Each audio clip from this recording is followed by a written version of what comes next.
ஜோதிடம் என்ற ஒரு அற்புத சாஸ்திரம், நவகிரகங்கள், அந்த நவகிரகங்களிலே குறிப்பாக 2 கிரகங்களை பற்றியதான சில விசேட செய்திகளை உங்களோடு பகிர்ந்து கொள்ளலாம் என சொல்லி ஒரு சிந்தனை.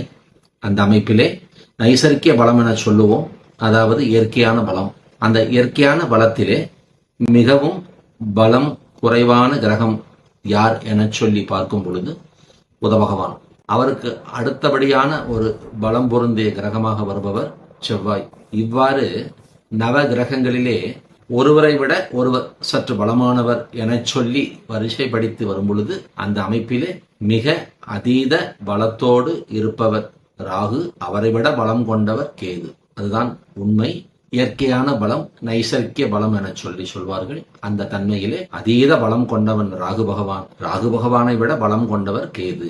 எனவே நவ கிரகங்களிலே அந்த 2 கிரகங்களுக்கும் நாம் சற்று முக்கியத்துவம் தர வேண்டியதான சூழல் உண்டு. அந்த அடிப்படையில் இந்த உலகில் பிறந்த எவராக இருந்தாலும் அவரது ஜாதகத்திலே ஓரிடத்தில் ராகு பகவானும், அந்த ராகு பகவான் இருக்கின்ற ராசிக்கு நேர் 7வது ராசியிலே கேது பகவானும் இருப்பார்கள்.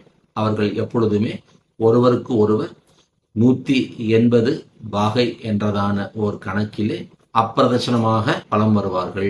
இதுவும் உலகறிந்த ஒரு உண்மை. அந்த தன்மையிலே 12 ராசிகளிலும் ஏதேனும் ஒரு ராசியிலே ராகு பகவானும் ஏதேனும் ஒரு ராசியிலே கேது பகவானும் இருக்க இப்பூவுலகில் நாம் அத்துணை பேரும் ஜனனம் எடுக்கிறோம். அவ்வாறு அந்த ஜனனத்திலே பிறப்பிலே ராகு பகவான் இருக்கும் வீடு, அதை அனுசரித்து கேது பகவான் இருக்கக்கூடியதான ராசி, அதை அனுசரித்து நாம் வணங்க வேண்டிய செல்ல வேண்டிய ஆலயங்கள் என சொல்லி ஒரு பட்டியல் உண்டு.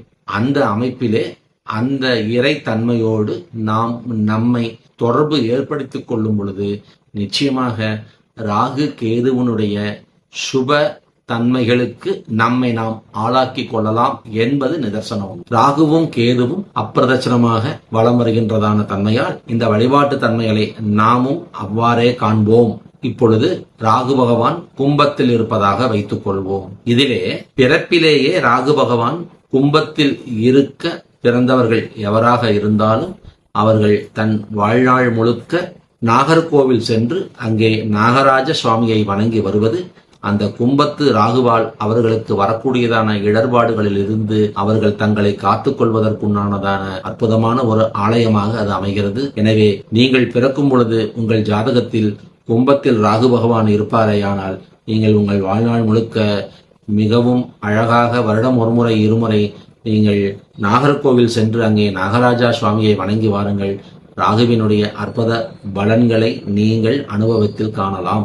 நீங்கள் பிறக்கின்ற பொழுது கும்பத்திலே ராகு இல்லை என்றாலும் தற்சமயம் மீனத்தில் இருக்கக்கூடியதான இந்த ராகு பகவான் அடுத்து கோச்சாரத்திலே கும்பத்தில் வந்து 1.5 வருடங்கள் இருக்கும் பொழுது அவசியம் அத்துணை நபர்களும் அந்த 1.5 வருடத்தில் 2 முறையோ 3 முறையோ கூட நாகராஜா கோவிலுக்கு நாகர்கோவில் சென்று அந்த இறைவனை வழிபட்டு வரும் பொழுது நிச்சயமாக கோச்சாரத்தில் அந்த ராகு பகவான் தரக்கூடியதான அந்த துன்பங்கள் இன்னல்களிலிருந்து நீங்கள் எளிதாக தப்பித்துக் கொள்வதற்கு அது மிக்க உறுதுணை செய்யும் என்பது இங்கே செய்தி.